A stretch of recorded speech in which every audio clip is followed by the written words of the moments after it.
राधे राधे। आशा करती हूँ कि आप सभी लोग खुश होंगे, स्वस्थ होंगे, मस्त होंगे। आप सभी लोगों को करवा चौथ की हार्दिक शुभकामनाएं। इस बार सन 2023 में करवा चौथ का जो व्रत रखा जाएगा वह किस दिन रखा जाएगा, यह संपूर्ण जानकारी कि व्रत की परंपरा किस तरह से हमारे देश में है और यह व्रत किस दिन मनाया जाएगा, चंद्रोदय का क्या समय है, यह संपूर्ण जानकारी आप लोगों को अपने वीडियो के द्वारा देने जा रही हूँ। कृपया मेरे वीडियो में अंत तक बने रहें। करवा चौथ व्रत कार्तिक माह के कृष्ण चतुर्थी के दिन रखा जाता है। यह व्रत अधिकतर उत्तर भारत की महिलाओं के बीच ही प्रचलित है। इस दिन महिलाएं निर्जला उपवास रख करके पति की लंबी उम्र की कामना के लिए यह व्रत को धारण करती हैं और चांद को देख करके, चांद की पूजा करके इस व्रत को खोलती हैं। यह व्रत अत्यधिक कठिन व्रत कहलाता है क्योंकि सारा दिन कुछ नहीं खाना होता है और चंद्रमा को देखने के बाद ही व्रत को पालना की जाती है। चतुर्थी तिथि आरंभ होगा 31 अक्टूबर 2023 को रात्रि को 9:30 पर। चतुर्थी तिथि समाप्त होगा 1 नवंबर 2023 को रात्रि 9:19 तक। करवा चौथ का व्रत रखा जाएगा 1 नवंबर 2023 दिन बुधवार को यह व्रत रखा जाएगा। करवा चौथ के व्रत का जो पूजा मुहूर्त है वह शुभ समय है शाम को 6:05 से 7:21 तक। करवा चौथ के दिन चंद्रोदय का टाइम है रात्रि 8:05। ये पंचांग में जो निहित टाइम है वह टाइम मैं आप लोगों को बता रही हूँ। सर्वार्थ सिद्ध योग सारा दिन रहेगा। करवा चौथ की पर्व की पूजन सामग्री इस प्रकार है जो कि मैं आप लोगों को बताने जा रही हूँ। पूजा में यह सारी चीज़ें यूज होती हैं।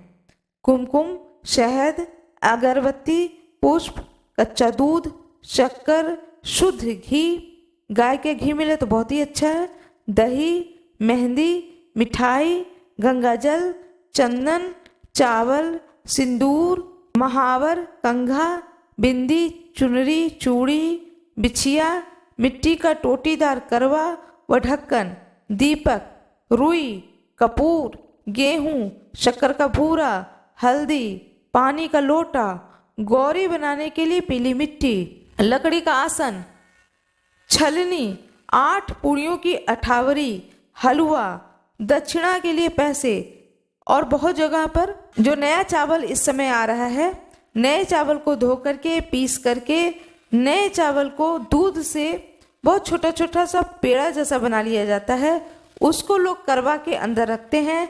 5-5, 4-4 या अपने अपने घर के चलन के अनुसार उसको उस करवा के अंदर रखा जाता है।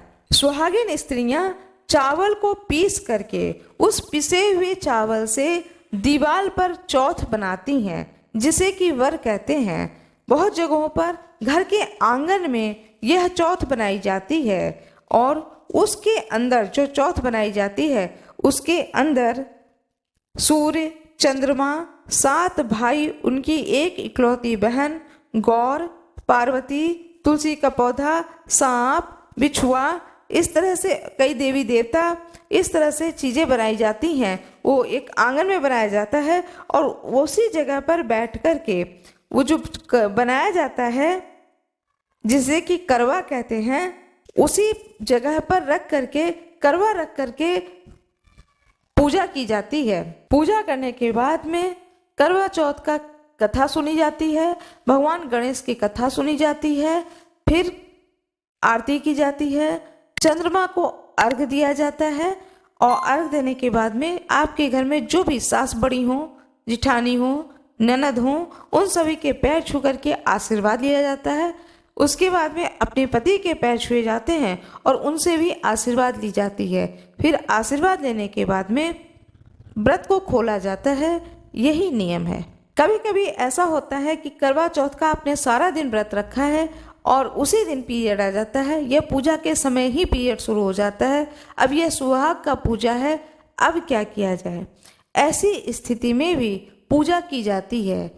यह पूजा के लिए मना नहीं किया जाता है, लेकिन सुहाग नहीं लिया जाता है।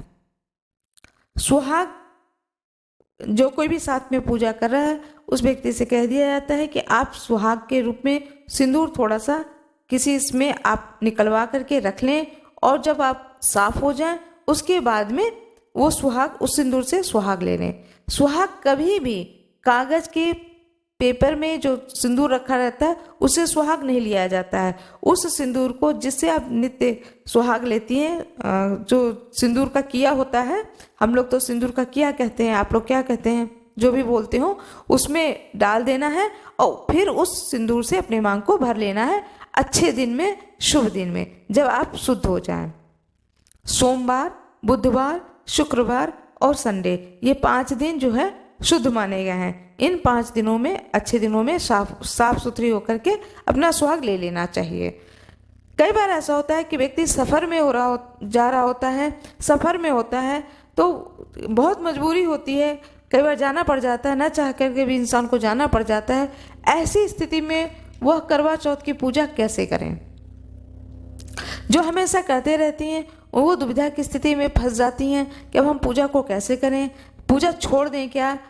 ऐसी स्थिति में आप अपनी पूरी पूजा करिए। जिस जगह भी आप ठहरी हुई हैं उस जगह शाम के समय में अपना साफ सुथरा वस्त्र पहन करके चंद्रमा को अर्घ्य दे दीजिए।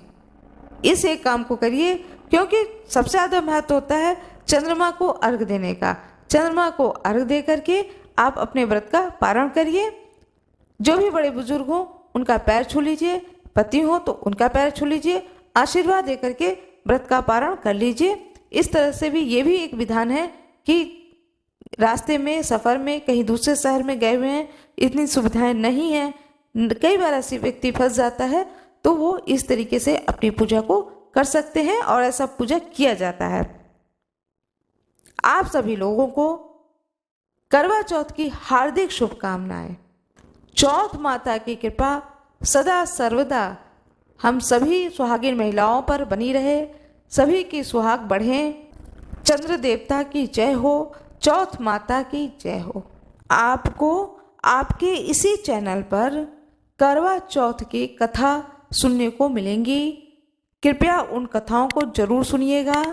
5 कथा मैंने सुनाई हैं, उन कथाओं को जरूर सुनिएगा। 1 गणेश जी की कथा है और 4 चौथ माता की कथा है। उम्मीद करती हूँ और भी जितनी कथाएं चल रही हैं आपके इस चैनल पर, उन सारे कथाओं को आप लोग नित्य अवश्य ही सुनते होंगे। मेरे इस गुरु कृपा चैनल पर कार्तिक मास की कथा चल रही है, कृपया उन सारे कथाओं को अवश्य ही सुनिएगा। आप सभी लोगों को करवा चौथ की हार्दिक शुभकामनाएं। मेरा ये वीडियो कैसा लगा कृपया कमेंट बॉक्स में ज़रूर बताएं। राधे राधे अवश्य लिख दें। वीडियो को लाइक ज़रूर कर दीजिएगा। कृपया चैनल को सब्सक्राइब कर दीजिएगा। बेल आइकन दबाना ना भूलिएगा। धन्यवाद।